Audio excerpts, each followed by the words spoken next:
Come join me in my creative space where we can paint, learn, and have a few laughs.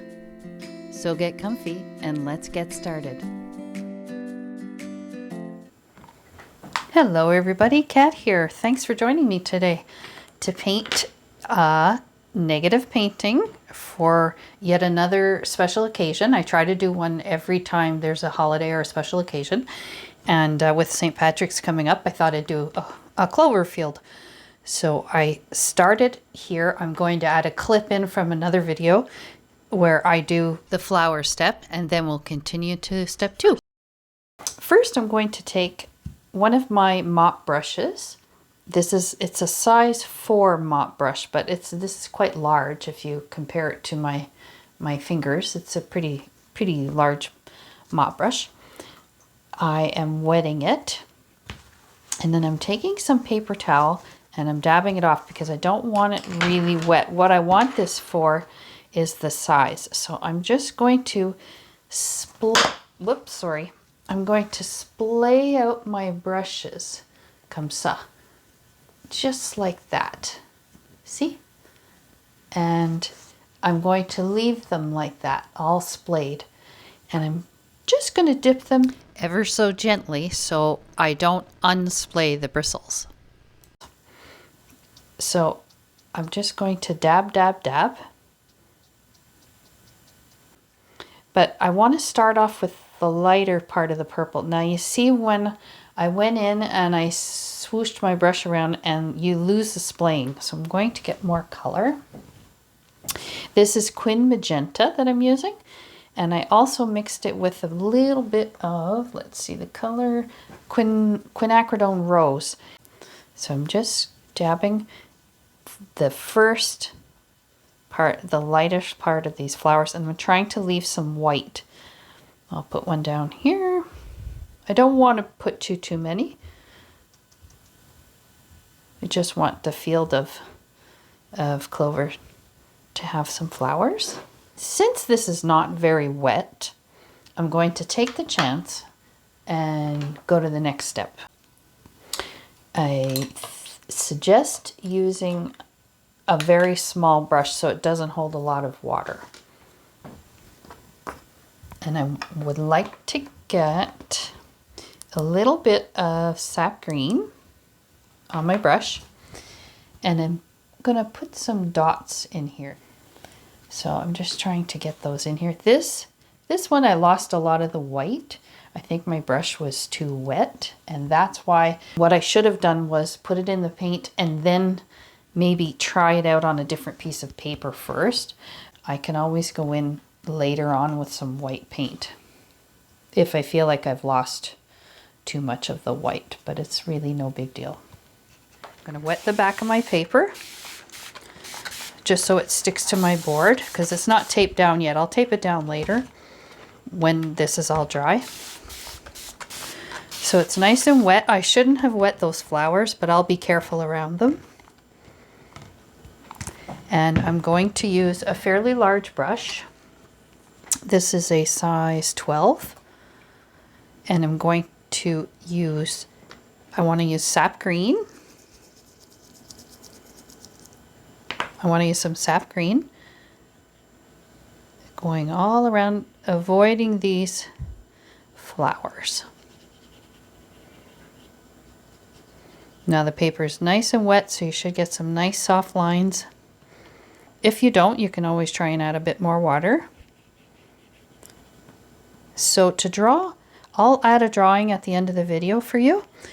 But to draw them on your own, the shamrocks are pretty easy. You just, you make little heart shapes, and there's usually 3.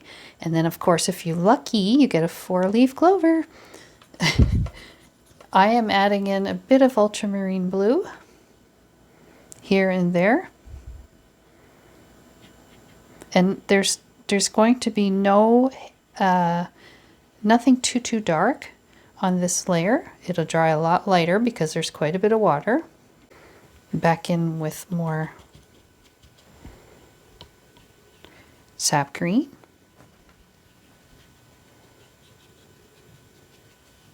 And I'm painting over the clovers that I drew there.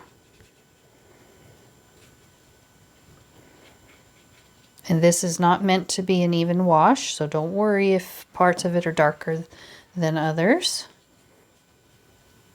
That will look nice. I'm wetting my brush and I'm making it thirsty, and then I'm going to take up this extra bit of paint. I'm just going to absorb it just like that. And this right here is a little heavy on the blue, so I will use a bit more sap on my wet brush, and I'll try to coax it over here. That one too. It's because my paper is buckling a little bit. I didn't wet the back enough. Usually when you wet the back, it stays nice and flat for a long time. Now I do want to show you a little trick. I'm not sure if it's going to work right now on video because it's still quite wet. But if you want to try this, if you want a really velvety kind of look, you put your spray bottle facing up, so I can't do it because it's going to hit my camera. I have to move my painting to do it.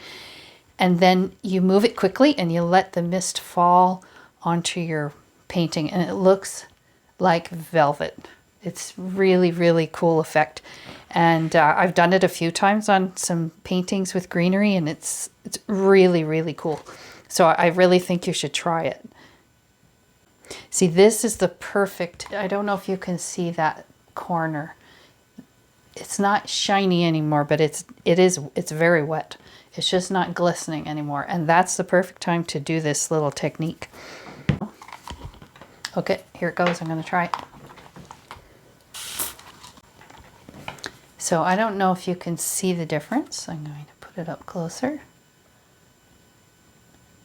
It's not the same as spraying. It's even misty. This is a mister, and it's even mistier than that. So then you wait, and then if you think you can do it again, you can do it again. Try it again. And it's really, really sharp. I'm going to try one more time on this corner. Spray up and just catch it. Let it fall down. Okay, I'm not going to mess with this anymore.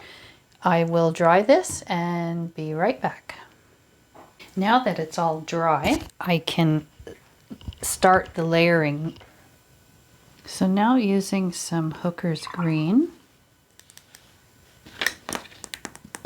I'm going to try to keep it nice and light, and I might drop in some of that ultramarine blue. I'm going to trace around my clover like this, and trying to keep it nice and wet.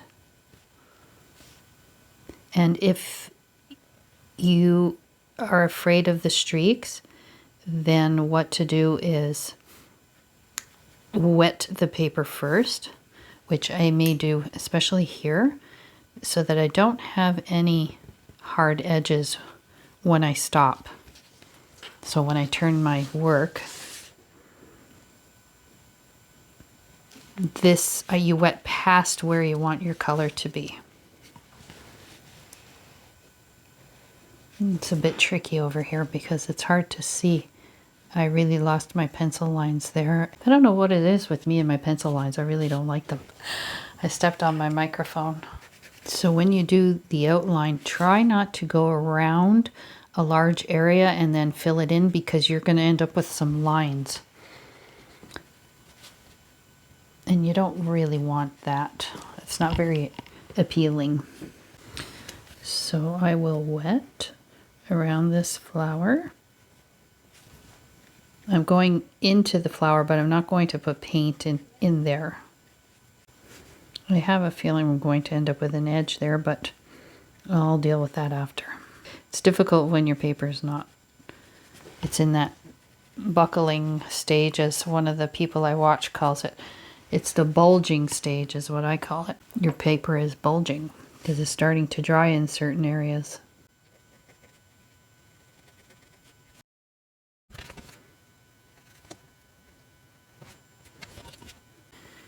Negative painting is a great way to get lost in something without worrying too much about what the outcome is going to look like. And there's a really, you can get really complicated though and do beautiful, beautiful work. There's a Facebook page I've mentioned before. It's called Facebook Addicted. It's called Negative Painting Addicted by Linda Kemp, I believe her name is, and you should see the stuff on this site that people post. Ooh, beautiful and complex, very complex pieces of art. And I'm sure if you practice, anybody can do it. You just have to practice. It's not the easiest thing. It's not quite like, it's the same idea as this, except it's a lot more complex. And some people have a real eye for it.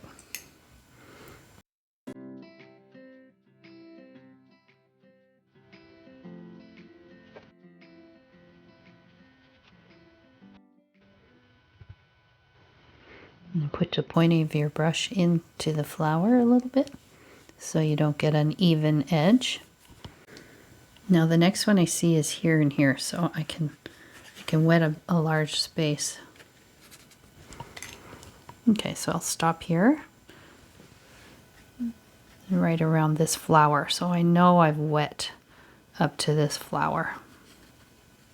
Just poking in around the edges. So it looks like a burst of a bud. They often have photos if you ever look at Unsplash or free reference photos, and they often have cute little rabbits posed with clover. And so every time I see clover, it doesn't make me think of necessarily St. Patrick's Day. It makes me think of bunny rabbits. And I'm in my 50s and I still call them bunny rabbits. Ooh, pretty sad. With a different brush, I think this is helpful sometimes if you use a different brush to do some of the wetting. So you don't have to keep rinsing your other brush. And maybe I can get a bit more water on here because this brush is nice and juicy. I'm being gentle though, so I don't disturb the layer beneath.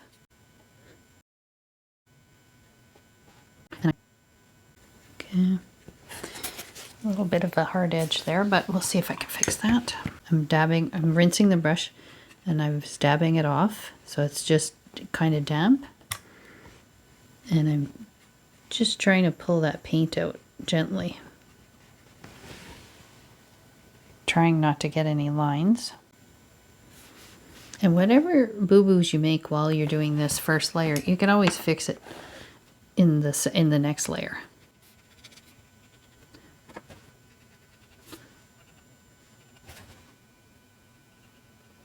In the video, I'll only show you this one layer because it's a lot for you to watch the whole thing.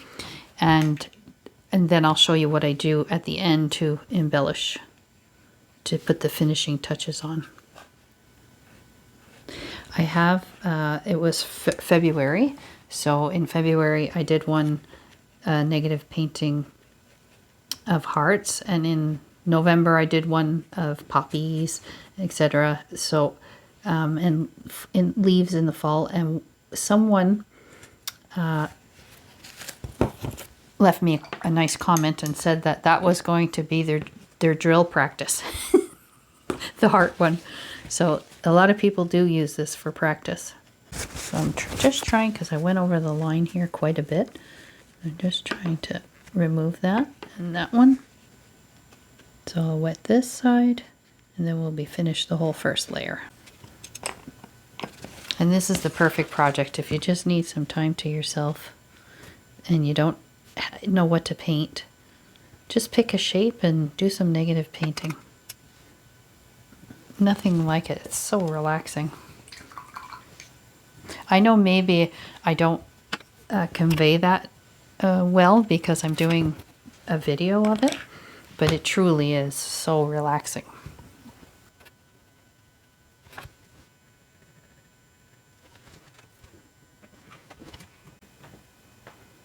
Okay, I'm going to dry this and I'll be right back with the next step.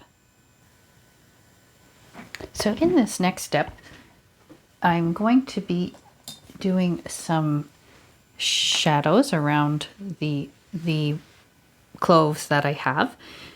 The clovers, excuse me. If you wanted to, you can do many, many more layers. You can put as many layers as you want, but for time's sake, I just want to show you how I am going to go about this next step. I'm going to go around some of these because I don't like the edges, and also I want them to stand out a little bit more than they are. So I'm going to use some of this green earth, it's called Terra Verte, watery. That might be too watery. We shall see. And just let it fade off into nothing. Some people do all one color. So some people do the first layer, say you use yellow, and then their second layer they use pink, and then their third layer they use red. You know, and they get darker and darker, and it's one single color. So you can see the layers beneath, but I tend to do mine using different colors as I go. Neither way is wrong, it's just your preference. You might like the look of that singular kind of layer of color. See, it's just adding a tiny bit more of an edge where I think we need it.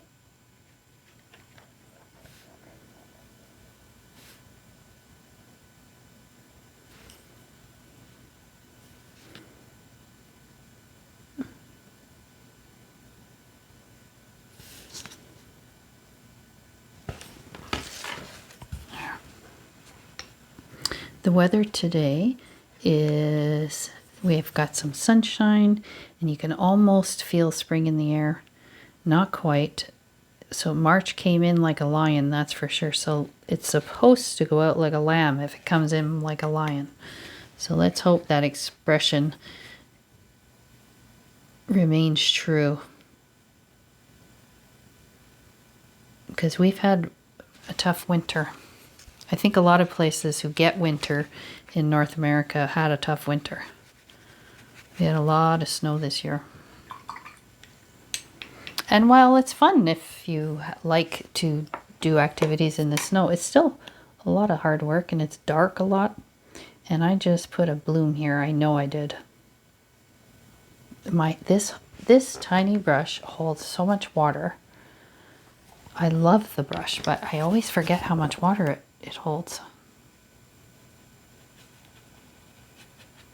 Okay, so that one stands out a bit better. This one, I think it's an ugly mess. So, not sure what I will do to fix that. So now I'm going to concentrate on the flower. So I'm going to do the same thing with some watery paint, and I'm going to go around them and I'm going to poke the edge of my paintbrush, the tip of it, into the flower. You don't have to do it everywhere, and then soften all those lines so they don't look like stripes. It just sort of highlights your flower a little bit more. So here, it's pretty dry here, so I'm going to take my pencil and I'm going to draw. I'm going to paint this one positive, so I'm going to make a 4-leaf clover. So I'm going to get some sap green.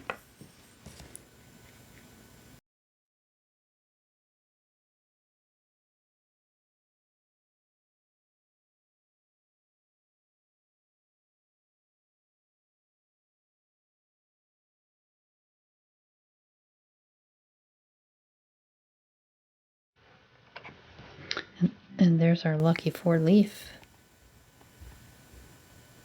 clover. Kind of fun. While that's wet, I'm just popping in. It's a bit It's a bit too watery. Just popping in some darker green, and it's like a bluey green that I popped in. Just going to leave it and see what happens. And I think I'm going to make a nice clover over here.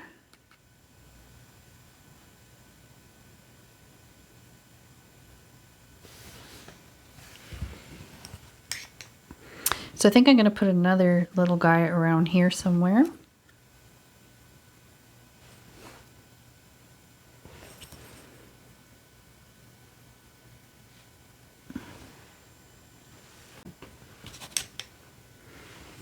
As I said, you can do many layers. So I am just going to continue as if I've done all my layers now.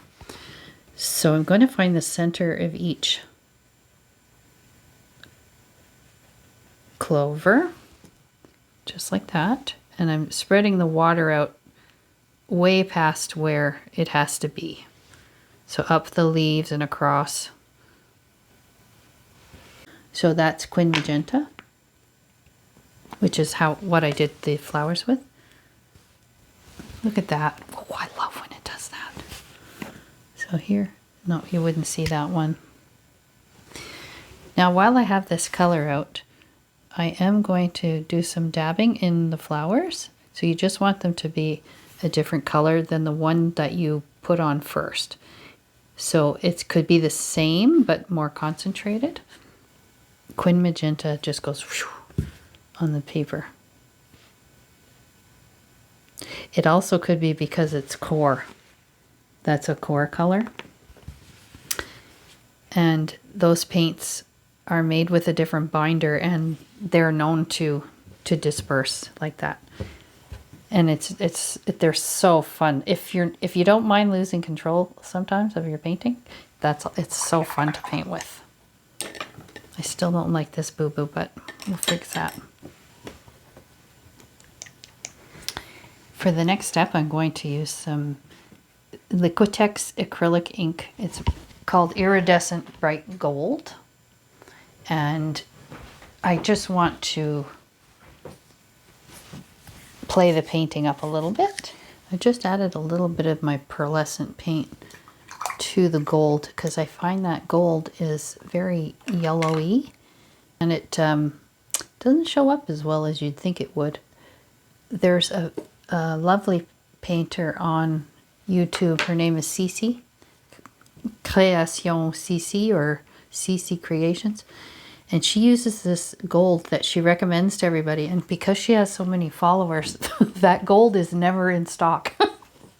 So I can't recall the name of it at the moment, but it's really good. It really shows up on her work. So I'm going to paint some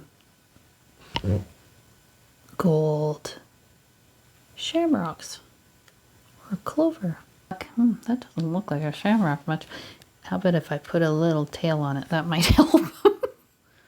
Okay, I'll put another one over here. So because I don't like this, I think I'm going to make this a gold one. Now, I realize you can still see that edge there a little bit, but with a second coat, I'm sure it would be just fine. And I like it better because I really didn't like how that one turned out. I think I'll put a nice gold dot right there in that center one. Oh, I'll put a small little guy right here.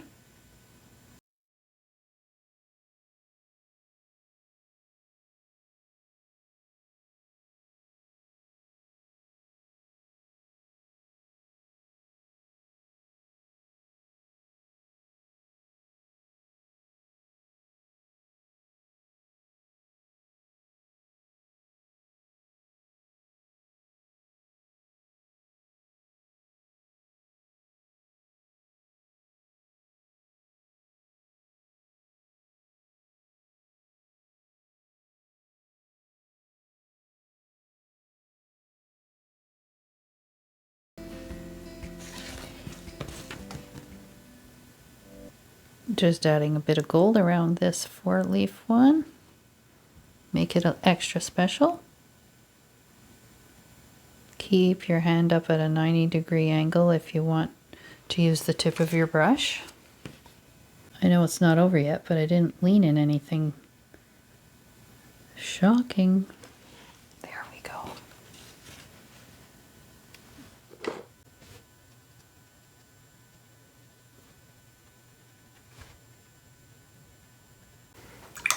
With a nice pointy brush, you can do this two ways. You can make your stems light, or you can make them dark. So we'll do one dark and one light, see which you prefer. And that'll come off the page. This will be a short one.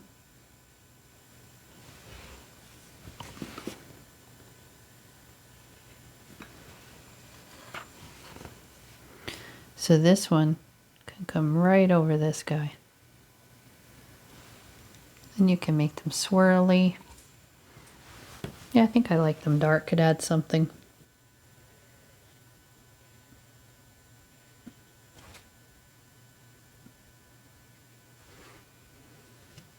I think I'll change this one to dark. This brush, if anyone wants to know, it's a size 6. It's called a long round, and the point on it is wonderful. It's called a Princeton Aqua Elite. Very reasonably priced. So if you want, you can do lots of curly cues. I'll show you one or two, but you don't have to do them. You can use stencils. You can come off the page, start off the page and come around. You could do little guys like this. That one didn't turn out. Just tiny little curls. This brush tends to split when you do that, so it is a little difficult. So I guess I would use a brush that was even smaller than this.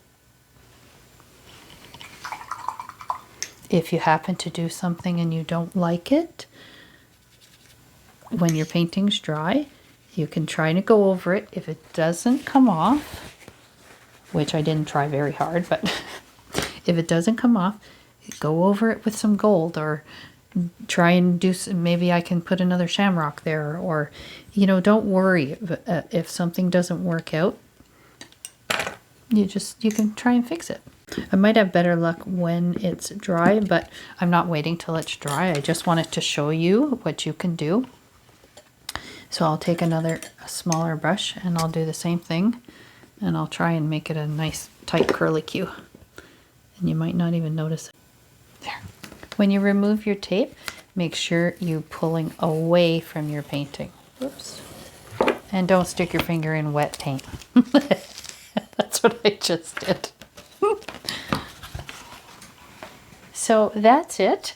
I'm all finished. As I said, you can do as many layers as you please. You can use a larger paper. If you use a smaller paper, you may have a bit more trouble. Like, you'll have a lot less design, and it is a little bit tougher to get around those small areas. I hope you enjoyed this video. If you did, please hit that like button and consider subscribing to the channel. And don't be shy to leave me a comment. Let me know if you tried this project. Happy watercoloring. Bye-bye.